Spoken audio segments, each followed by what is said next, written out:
Ce matin, notre invité, c'est donc Thierry Breton. Bonjour. Bonjour. Vous êtes ancien commissaire européen et vous avez publié 10 renoncements qui ont fait la France chez Plomb. Alors, on va en parler de ces renoncements qui ont fait la France. Mais d'abord, je vous propose un gros travail. Les 10 renoncements qui ont fait l'Europe ou qui l'ont défait. D'ailleurs, ce sera à vous de choisir. Et notamment, ce qui est en train de se dérouler entre l'Europe et les États-Unis. Thierry Breton, est-ce que vous avez compris ce que voulait Donald Trump au sujet du Groenland? Que fait l'Europe? Expliquez-nous. Ce sera bon d'essayer de m'aventurer sur cette pente neigeuse. Euh, Personne ne comprend très bien où il veut en venir. On va peut-être en parler dans quelques instants. Euh, Plutôt que de parler des 10 renoncements qui ont fait ou qui vont défaire l'Europe, je crois qu'il y a 3 personnes qui veulent défaire l'Europe aujourd'hui. C'est clair pour tout le monde. Désormais, il y a Donald Trump. Ça a été du reste explicité de façon très claire dans son document sur la sécurité nationale qui est paru en mois de novembre et où sur 33 pages il exprime sa vision et y compris son ambition de détricoter les institutions européennes. Par parenthèse, je note qu'il ne parle pas euh, en une ligne ni même en un mot du Groenland qui est devenu très stratégique depuis. Je ferme la parenthèse. La deuxième personne, c'est évidemment Vladimir Poutine, qui a comme ambition de détruire l'Europe. Et puis la troisième, c'est Xi Jinping, qui est tel un gros prédateur, si vous permettez cette expression, est là et attend pour saisir tout ce qui peut se dire de l'Europe. Donc ça, c'est le contexte dans lequel nous sommes.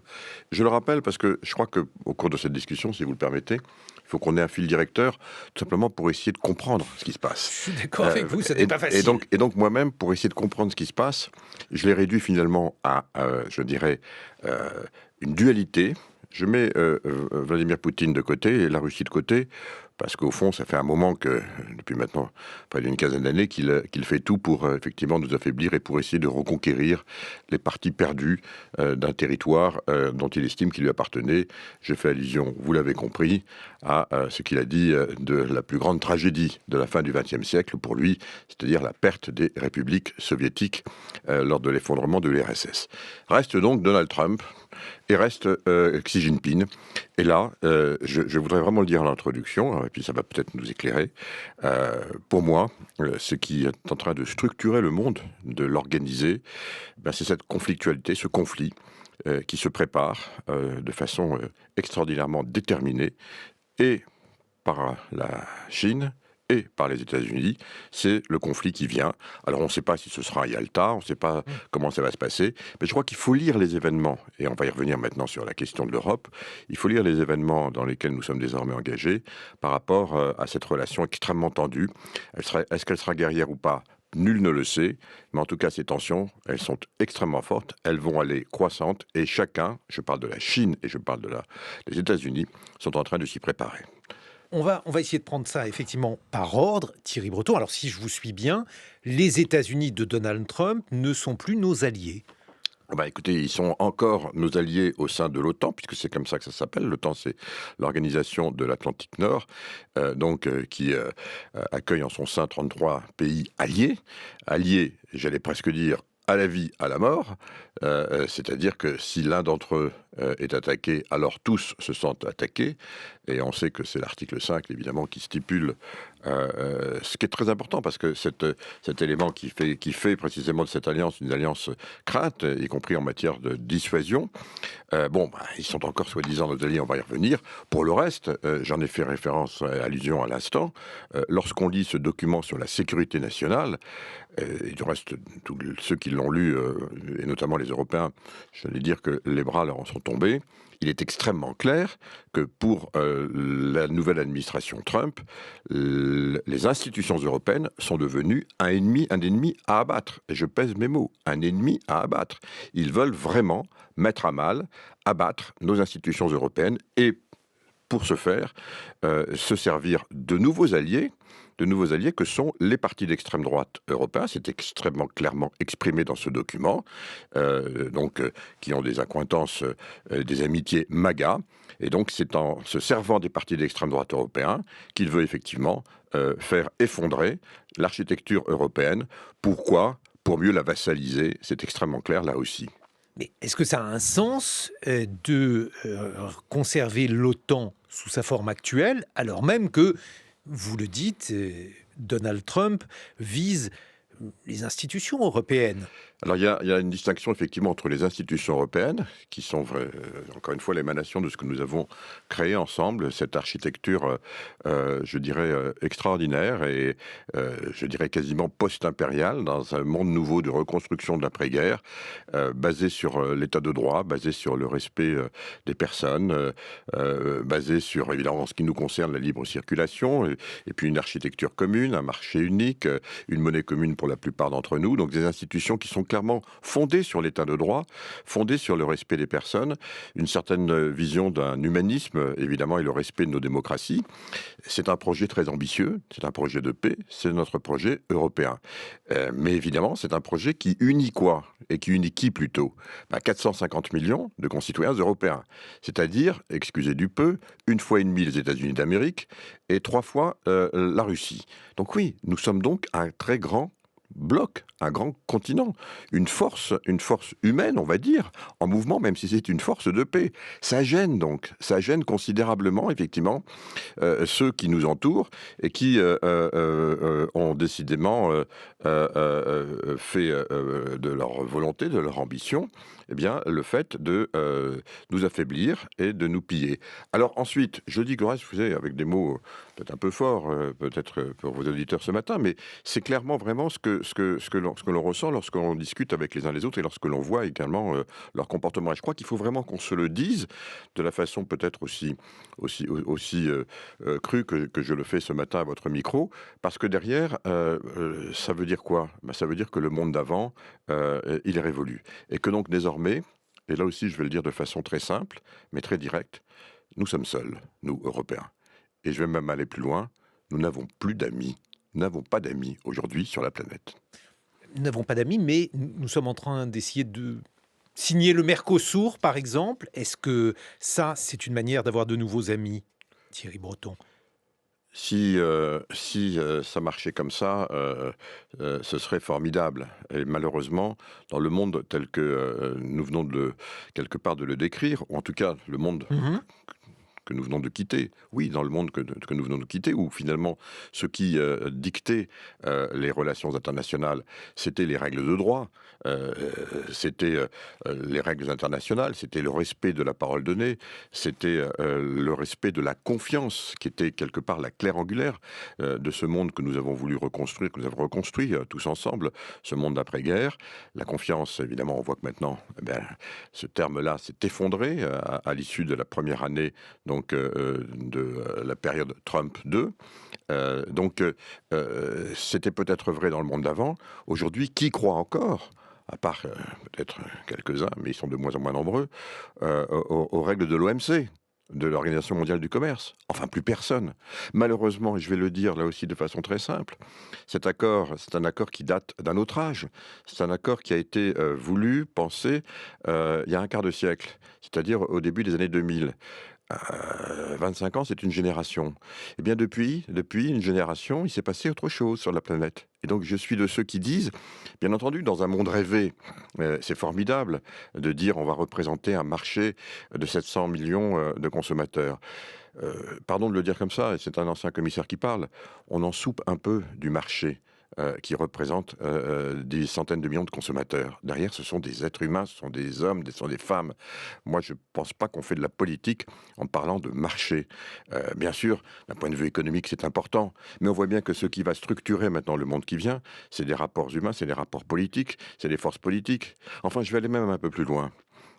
On a vu que désormais, dans cette confrontation que je ne suis pas le seul à annoncer, mais auquel nous devons nous préparer entre la Chine et les États-Unis. Donald Trump revient à des logiques dites Monroe, 1823. Les États-Unis doivent sécuriser leur sphère Mhm. il l'a revisité dans une logique dite Donroe, Donald Monroe, c'est le nouvel acronyme qu'il s'approprie. Et au fond, qu'est-ce qu'il dit? Il dit que ces zones d'influence, c'est évidemment de toute l'Amérique du Sud et l'Amérique du Nord, et on l'a vu jusqu'au Groenland.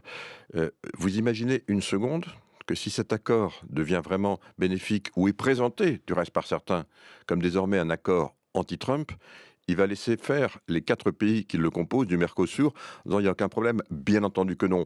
Mais au-delà de cela, sur le Mercosur, pourquoi je dis que c'est un accord d'un autre âge? Parce qu'encore une fois, c'est un accord qui est beaucoup trop global et qui fait donc quelque part, qu'on le veuille ou non, à partir du moment où on doit, je dirais, discuter, négocier, laisser, au fond, une négociation, il y a des gagnants, il y a des perdants. Et donc, il y en a certains qui deviennent des variables d'ajustement. Et aujourd'hui, il se trouve que nos agriculteurs estiment, alors j'allais dire à tort ou à raison, je pense plutôt à raison, qu'ils sont cette variable d'ajustement, parce que finalement on dit bah, ça va bénéficier à l'industrie automobile, à la chimie, mais il faut bien que les agriculteurs laissent un peu des plumes, c'est pardon cette expression. Ben non, ça marche pas comme ça la vie. C'est fini ça. Donc les grands accords comme ça, c'est terminé. J'ajoute enfin que nous avons depuis, nous, en Europe, décidé que la consommation, et notamment des produits, en particulier des produits agricoles, c'était évidemment très important.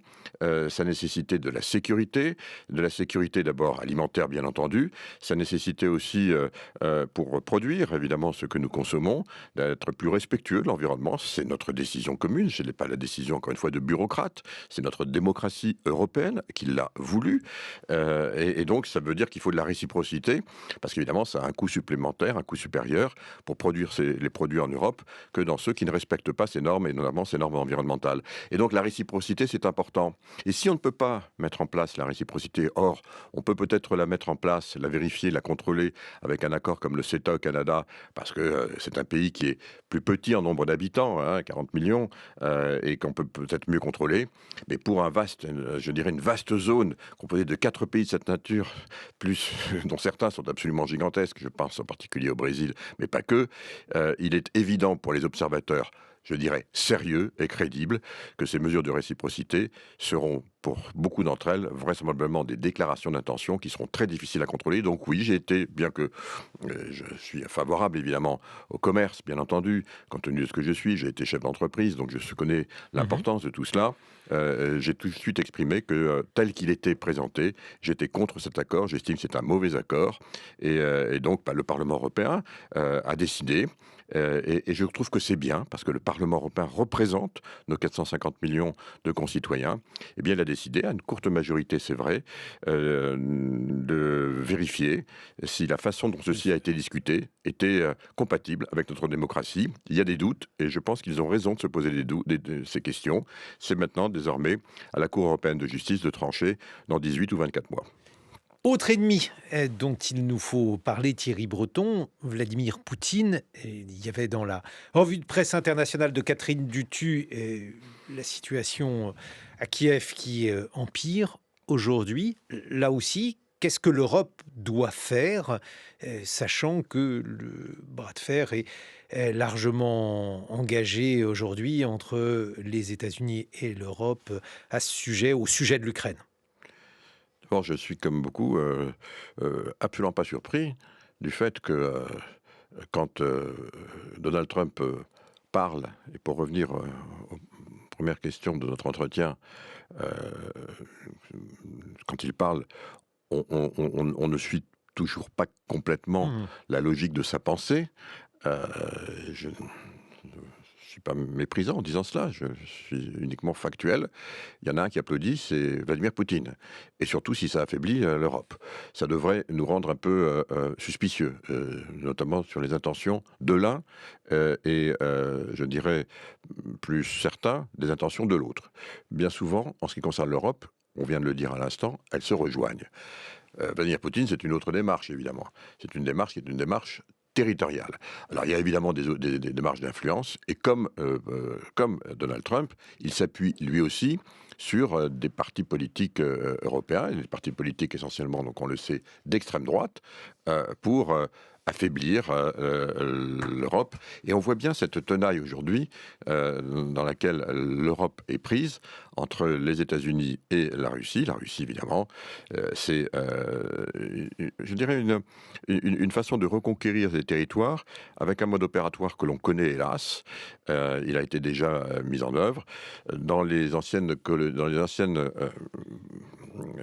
je dirais, Satellite. satellites, pays, républiques soviétiques qui ont rejoint pour beaucoup d'entre elles donc le projet européen, pas toutes. Eh bien, il va s'attaquer, il va dire il y a 20-25% de population Mmh. russophone qui sont à la frontière et qui sont évidemment des opprimés, qui évidemment non seulement ne se sentent pas à l'aise dans notre projet démocratique, mais qui sont rejetés par les autres. Donc je vais venir pour les protéger, leur redonner, je dirais, ce qu'il faut leur redonner. Et c'est ce dont ce qu'il va mettre en avant pour justifier ses actions. On l'a vu évidemment, notamment en Moldavie, on l'a vu évidemment en Ukraine. C'est l'argument qu'il prend précisément pour réoccuper les oblasts qu'il occupe. On sait que c'est sans doute un mode opératoire qu'il a en tête, notamment pour certains pays baltes. Je pense en particulier à la Lettonie, peut-être à l'Estonie aussi. Donc voilà, on sait comment il veut opérer, et c'est la raison pour laquelle, pour nous, c'est existentiel évidemment d'aider l'Ukraine, eh bien, à protéger ce front, parce qu'on sait que c'est la seule façon de canaliser cette ambition qui est la sienne et qui ne s'arrêtera pas si jamais il n'y a pas effectivement de façon très ferme les moyens qui sont donnés à l'armée ukrainienne, qui se bat de façon extraordinaire, de contenir ses ambitions. Donc évidemment que cette guerre, elle nous concerne. Évidemment que cette guerre, c'est une guerre qui se déroule sur le territoire européen. Donc il faut continuer. Et il faut continuer de plus en plus à aider l'Ukraine. On sait qu'on va le faire de plus en plus seul. Il faut donc qu'on se donne les moyens. Nous avons ces moyens, mais il faut certainement, compte tenu du désengagement américain, se préparer à les accroître. Merci Thierry Breton pour ces éclairages. On se retrouve dans une vingtaine de minutes. Vous publiez les 10 renoncements qui ont fait la France aux éditions Plomb. On va voir si certains de ces renoncements évoquent, je ne sais pas, des choses qui pourraient se dérouler aujourd'hui. En attendant, il est 8 heures sur France Culture. Et voici le journal de Margot Delpierre. Bonjour Margot. Bonjour. 9 heures, les matins de France Culture. Guillaume Erner. Thierry Breton, ancien commissaire européen, on vous doit les 10 renoncements qui ont fait la France aux éditions Plomb. Je vous lis, en France, le régime républicain tient bon, mais son incapacité criante à se réformer, son instabilité ministérielle, conséquence du parlementarisme très poussé et sa difficulté à trouver une réponse à la crise économique qui traverse le monde, prête le flanc à des critiques de plus en plus virulentes. En fait, je me suis trompé, et c'est bien votre livre que j'ai lu, mais j'ai changé les temps. Vous parlez de la France des années 30, et puis, je ne sais pas pourquoi, mais ça résonne aujourd'hui. Oui, la France des années 30, l'Europe des années 30, le monde des années 30 peut-être, effectivement, il y a cette résonance. Ce qui nous dit qu'il est toujours peut-être intéressant de nous plonger aussi dans les racines de notre histoire, dans les racines de ce que nous sommes nous-mêmes, pour comprendre aussi comment mieux réagir aux événements. C'est le travail que j'ai entrepris. J'ai entrepris il y a plus de 10 ans, dans la Creuse, où j'aime aller, où j'aime marcher, et en me posant une question simple. Au fond, j'avais le sentiment déjà que la France, notre pays, avait renoncé à tenir des budgets équilibrés, avait renoncé tout simplement à savoir compter, que l'État avait renoncé à donner l'exemple d'une parole qui tient. Et je me suis demandé, est-ce que finalement ça, c'est la première fois ou est-ce qu'il y a d'autres grandes périodes de notre histoire où nous avons renoncé? C'est l'objet de ce livre. J'en ai retiré une leçon. La plupart du temps, quand on renonce, on essaye d'acheter un petit peu de temps pour ne pas voir ce qu'il convient de faire. Voilà, et donc cette leçon, je la livre aujourd'hui à la situation que nous avons à confronter. Effectivement, c'est éclairant. En matière de concordance des temps, comme on dit sur France Culture, Thierry Breton, les tentations de la droite de faire alliance avec l'extrême droite, c'est un renoncement. Est-ce que ça renvoie aux années 30, je ne sais pas, en France, ailleurs? La politique, c'est une ambition pour ses compatriotes, c'est une vision, c'est des valeurs. Et je crois qu'il faut, dans ce triptyque, peut-être commencer par mettre les valeurs en premier. Donc pas d'alliance. C'est ces valeurs qui doivent dicter votre action. Alors maintenant, si ces valeurs permettent de convaincre un nombre important de vos compatriotes, très bien, mais ne renoncez jamais à vos valeurs, comme disait Jacques Chirac. Jean Lémarie. Quand vous entendez Nicolas Sarkozy, que vous connaissez bien, prôner l'état d'esprit de rassemblement le plus large possible, que lui dites-vous? Je lui dis que je crois qu'il aime l'histoire également, il en parle désormais beaucoup. Je n'ai pas de conseils à lui donner, et encore moins de conseils de lecture. Mais je lui dis que dans les moments, et je nous dis à nous plutôt, que dans les moments que nous vivons, je me réfère plutôt à des périodes où il a fallu rassembler l'ensemble de nos compatriotes. Je fais plutôt référence à l'Union sacrée.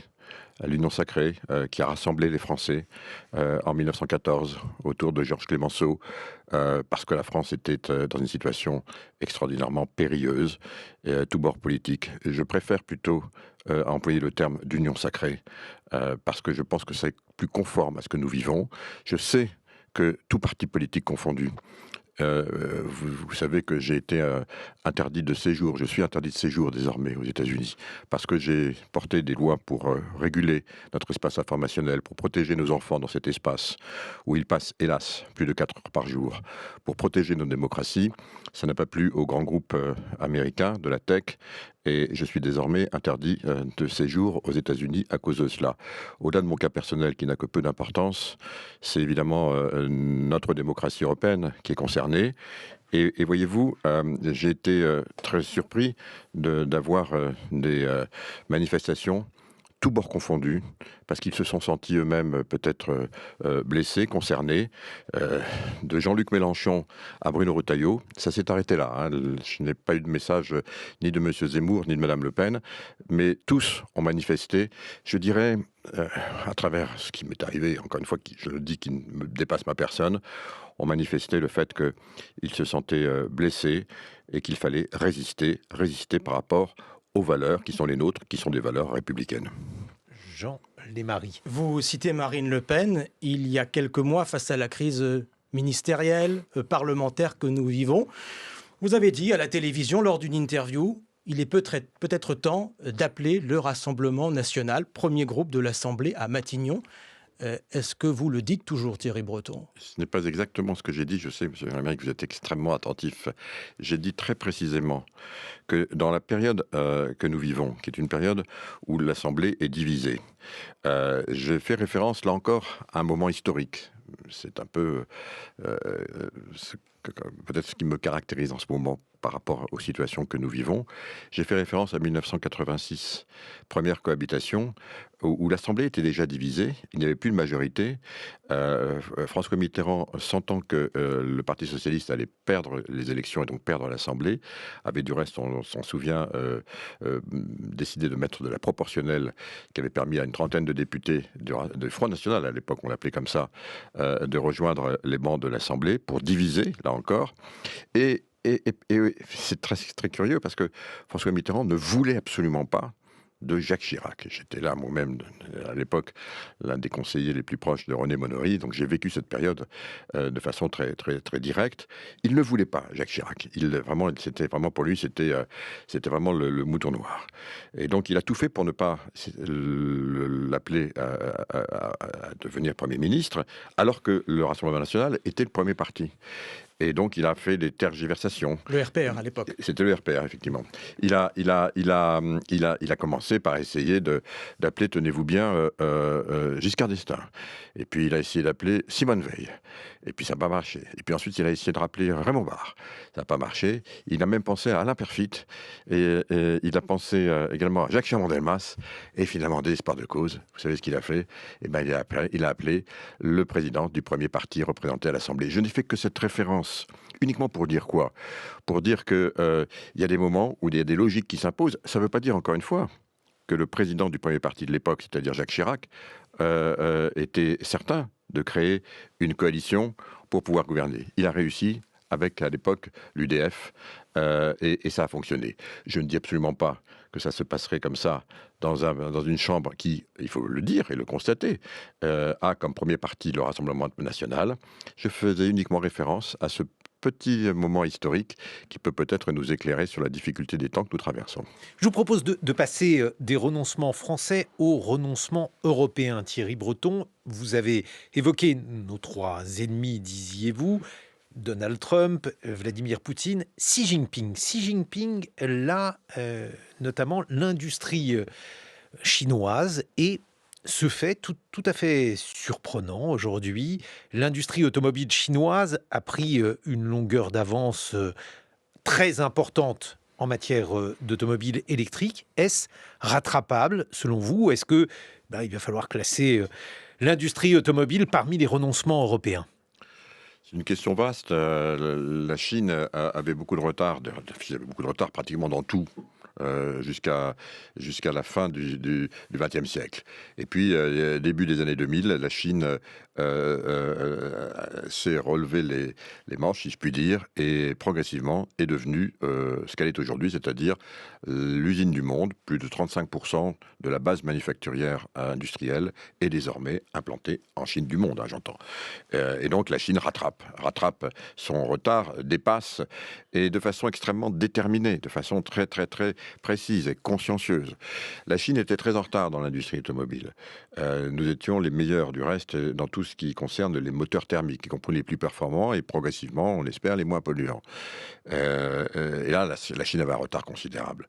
Voyant qu'elle ne saurait combler ce retard, la Chine, il y a à peu près 18 ans, a décidé finalement de mettre ça derrière et de s'attaquer à l'électrique. Elle est devenue, en l'espace donc d'une quinzaine d'années, le premier producteur mondial donc de véhicules électriques, de batteries, avec tout ce que ça veut dire derrière, c'est-à-dire tout l'écosystème. Elle l'a fait de façon extraordinairement méticuleuse.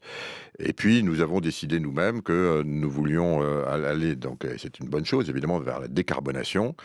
Et donc on a décidé qu'en 2035, donc, on ne pourrait plus acheter de véhicules thermiques en Europe. De façon un peu rapide, parce que du coup la Chine, qu'est-ce qu'elle fait? Elle rachète nos usines de fabrication et nos savoir-faire de moteurs thermiques, parce qu'elle sait qu'évidemment elle pourra les vendre, peut-être plus en Europe, mais l'Europe c'est 450 millions de personnes, la planète c'est 9 milliards d'habitants ailleurs, et donc la Chine est en train de devenir le premier fabricant mondial de véhicules électriques, mais aussi le premier fabricant mondial de véhicules thermiques ou hybrides. Voilà ce qui s'est passé. Est-ce que nous c'est rattrapable? C'est très difficile, je n'ai pas peur de le dire ce matin à votre micro. Il faut évidemment qu'on s'en donne les moyens. Il faut aussi peut-être que nous continuions, et je le dis, bien sûr, les moteurs thermiques tels qu'on les faisait il y a 20 ans, il faut évidemment, c'est absolument dramatique. Je dis il y a 20 ans parce que quand on va en Afrique, on ne voit que ça qui roule, évidemment. Il ne faut pas se tromper. Les véhicules en Afrique, malheureusement, dans la quasi-totalité des pays, c'est des véhicules qui ne sont pas vraiment décarbonés, on le sait. Et ça va durer, malheureusement. Donc on a intérêt, évidemment, peut-être à continuer à faire des véhicules propres, y compris pour ceux qui n'ont pas la possibilité, comme nous, de faire du tout électrique. J'espère que l'Europe saura se donner ses moyens, parce que, encore une fois, il n'y a pas que l'Europe dans le monde. Il faut aussi qu'on pense aux autres nous-mêmes, y compris sur ces questions. Bon alors, ça c'est votre réponse sur l'industrie automobile. Sur la question des GAFAM et plus généralement des technologies numériques, là aussi, le combat que vous avez mené en Europe, il est symbolique du fait que les Européens n'ont pas réussi à développer ces stratégies et aujourd'hui, dans le bras de fer qui nous oppose à Donald Trump, lorsqu'il est question, par exemple, que l'Amérique pourrait nous priver des services numériques, on se rend compte que plus aucune opération ne serait possible sans le cloud américain, sans les systèmes d'exploitation américains. Qu'est-ce que ça veut dire, Thierry Breton? Qu'est-ce que ça vous inspire? Et alors quoi? Ça voudrait dire qu'il faut renoncer? Eh bien non. Et c'est pour ça que j'ai écrit ce livre. Apprenons de l'histoire, y compris dans les moments que nous considérons comme perdus, qu'il y a des hommes et des femmes qui peuvent se lever et dire non, et aller de l'avant.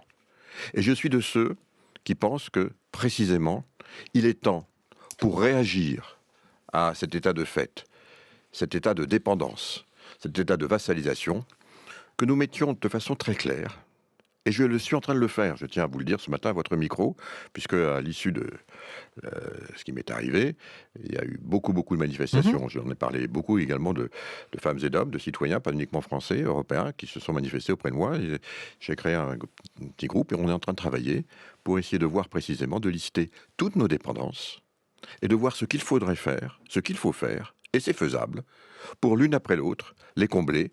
Je les ai chiffrés. Vous Vous prenez avez l'exemple, chiffré ça à combien? 850 milliards à peu près, pour le réaliser en 5 ans. Et je considère là-dedans, évidemment, l'ensemble des dépendances que nous avons en matière de logiciels, l'ensemble des dépendances que nous avons en matière de services numériques, l'ensemble des dépendances que nous avons de façon militaire, l'ensemble des dépendances que nous avons en matière de terres rares et autres. J'ai chiffré tout ça. Mmh. Il faut maintenant se lever. Et alors, donc Et le je- financement, non, parce je- que c'est très intéressant ce que vous dites, oui, mais alors le financement, donc vous lèveriez pardon, des fonds à l'échelle européenne. mais Comment monsieur, envisagez-vous les choses? il me semble que c'est la deuxième fois en moins de 10 ans que nous vivons sur notre continent, et j'allais presque dire sur la planète, mais nous, c'est notre continent, évidemment, dont il s'agit, un moment existentiel. Le premier, c'est à l'occasion de la pandémie du Covid, qui nous a frappés tous. Et quand je dis tous, c'est la planète, et nous en particulier Mmh. Européens. J'étais chargé, vous vous en souvenez, Mmh. d'essayer de trouver des solutions pour aider les industriels à produire les vaccins qui ont permis de arrêter, de stopper cette pandémie. Et donc j'ai vu ce qui s'est passé, j'ai vu comment il fallait faire, et notamment mobiliser des ressources. Bah, c'était 750 milliards, vous voyez, ça s'appelait Next Generation EU. On a su le faire en décidant ensemble, à 27, de nous endetter, tout simplement, pour sauver nos Ah, concitoyens. donc Alors c'est quoi? un endettement souverain. Non, mais Non mais, je veux savoir quel véhicule vous mais, souhaiteriez mais on prendre. Est-ce connaît... que vous voulez faire appel à l'initiative privée ou à l'initiative Mais publique? bien entendu, je parle ici là, de financement publics, mais qui vont générer beaucoup plus, évidemment, de financement privé. Car voyez-vous, on a réussi à trouver l'architecture pour le faire, on sait le faire. C'est des montants à peu près comparables. Derrière, évidemment, on le sait, ce programme de Next Generation EU a permis aussi d'accélérer la décarbonation et le développement numérique en Europe. Donc, quand je vous dis qu'on a chiffré ça, c'est qu'évidemment, on sait ce qu'il faut faire pour augmenter notre capacité de production industrielle, militaire et de défense en Europe. On sait ce qu'il faudrait faire précisément pour accroître nos capacités d'avoir des développements, des stockages de données souverains, y compris des développements de très grands modèles dits LLP en Europe, qui soient, je dirais, à notre main, y compris ce qu'il convient de faire pour commencer à développer des applications quantiques, y compris ce qu'il convient de faire Et pour accélérer vous les êtes sûr que consommations. 850 milliards, parce que J'en suis, oui, parce je que suis sûr. parce que C'est pas- OpenAI, c'est uniquement cela, c'est je- 150 milliards cette non, non, année de financement. oui, je dis non, c'est ça, c'est pour faire encore une fois, le financement, c'est pour faire tourner ensuite, et c'est pour avoir les data centers. Je le dis encore une fois de façon à ce qu'il n'y ait pas d'ambiguïté. Il s'agit effectivement d'avoir une initiative qui est une initiative publique, qui elle-même génère, bien entendu, sûr.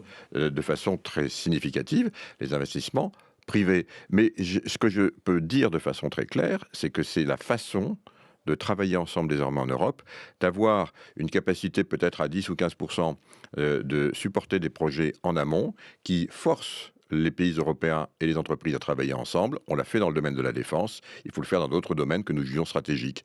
Et je le redis de façon très simple, mais assez ferme peut-être ce matin à votre micro, si vous le permettez. Je crois vraiment que nous vivons un moment existentiel et que c'est nécessaire, me semble-t-il, de se poser ces questions. Faute de quoi, on continuera toujours à se dire, mais au fond, qu'est-ce qui vaut mieux?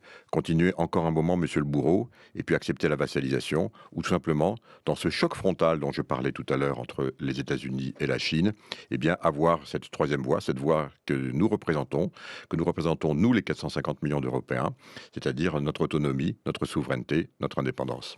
Jean-Lémarie. Sortir de la dépendance américaine dans tous ces domaines, c'est l'objectif. Il n'empêche, Thierry Breton, qu'à très court terme, les Européens ou les partenaires des États-Unis au sein de l'OTAN vont négocier avec Donald Trump. C'est ça qui se passe. La rencontre hier à propos du Groenland entre Mark Rutte, secrétaire général de l'OTAN, et le président des États-Unis. Et finalement, cette déclaration de Donald Trump à l'issue, nous allons vers un accord futur sur le Groenland. C'est de la négociation. Est-ce que les Européens, est-ce que les partenaires de l'OTAN vont finir à court terme par courber les chines? Vous avez raison, Jean-Lémarie, et c'est la raison pour laquelle je dis que pendant cette période, il est absolument indispensable que l'Europe, que nous, les Européens, restions dans l'OTAN. Parce qu'encore une fois, cette alliance est absolument nécessaire à notre protection, mais elle sert aussi les États-Unis, et c'est à nous à le démontrer. Mais cette alliance n'est qu'une alliance militaire. Et pour revenir sur votre question, vous avez parfaitement raison, je crois que c'est comme ça qu'il faut poser la question. Mais enfin quoi, Mark Rutte, je le connais bien, il était Premier ministre néerlandais avant que d'être désormais le secrétaire général de l'OTAN. Mark Rutte n'a aucun mandat, pardon de le dire, pour discuter de la souveraineté du Groenland ou du Danemark. Enfin, vous voyez le monde dans lequel on est. On a quand même des organisations. Nous sommes des pays qui ont leur souveraineté, leur autonomie. Et alors quoi, on décide comme ça d'un seul coup que l'un et l'autre, c'est un peu discuté. Finalement, on a trouvé un accord. Mais il est où l'accord? C'est quoi? Donc je nous incite ce matin à la prudence. Je ne dis pas encore une fois qu'il y a des avancées. Vous savez, on appelle, certains ont raillé le président Trump de l'acronyme TACO. Trump always chicken out. Ça veut dire que finalement, si on veut dire ça en français correct, il recule toujours. On peut avoir la même image en français plus parlé. Je ne vais pas l'utiliser ce matin à votre micro. Eh bien, on voit bien qu'il a fallu qu'il rétropédale un peu. Et il rétropédale. Mais Mark Rutte est aussi embarrassé, vous le voyez bien, parce qu'il dit non, mais attendez, je n'ai pas négocié pour les Groenlandais, non, mais on a parlé de tout sauf encore une fois, de la souveraineté des territoires. Ah bon? Mais Trump nous dit, y compris une heure avant, dans son discours fleuve, qu'il n'allait peut-être pas utiliser les forces armées. Heureusement, du reste. Je crois que là, ses conseillers l'ont déconseillé de le faire, mais qu'il voulait toujours avoir le titre de propriété. Et puis, une heure après, on nous dit, ah ben non, finalement, j'ai trouvé un accord. Mais qui a trouvé l'accord? Écoutez, je vais vous dire les choses comme je les pense. Écoutons ce qui se passe. Soyons très fermes sur le fait que jamais nous n'autoriserons, nous ne laisserons faire, encore une fois, des pénétrations territoriales sur le territoire européen. C'est du reste couvert par l'article 42.7 du traité. Jamais. Jamais nous ne laisserons quiconque, et en particulier les GAFA ou autres, détricoter nos lois qui protègent nos démocraties dans l'espace informationnel. Continuons à en discuter, très bien. Et puis accélérons le projet d'autonomie. Je le dis encore une fois, ce n'est pas un projet contre quiconque, c'est tout simplement pour que nous soyons plus maîtres de notre destin. Donc il n'y a pas une minute à perdre, relevons-nous les manches et accélérons, développons, vous savez, le rapport Draghi, que tout le monde a en tête peut-être, il a été fait en 2023. Rapport Draghi qui soulignait l'industrialisation insuffisante Nous l'avons de donc l'Europe. repris donc, avec celles et ceux qui travaillent avec moi, pour précisément le remettre au goût du jour, parce que 2023, ou plutôt 2026, c'est pas 2023, il s'en est passé des choses depuis, y compris ce qui s'est passé il y a un an à la Maison-Blanche. Donc on l'a remis au goût du jour pour le focaliser désormais sur ce qui est indispensable pour accroître notre souveraineté, notre autonomie. Puis je voudrais finir sur un petit point qu'on n'a pas en tête. Peut-être on l'a, mais je voudrais le redire préciser ça, parce que nous avons la chance d'avoir M. Jean-Lémarie. Pour les entreprises américaines, l'Europe, c'est quand même un énorme marché. Vous imaginez aujourd'hui que des entreprises comme les GAFAM accepteraient d'un seul coup, pour des raisons de rétorsion, de perdre 30, 40, 50% de leur chiffre d'affaires en Europe? Ça n'existe pas. Vous voyez la sanction boursière que ça représenterait?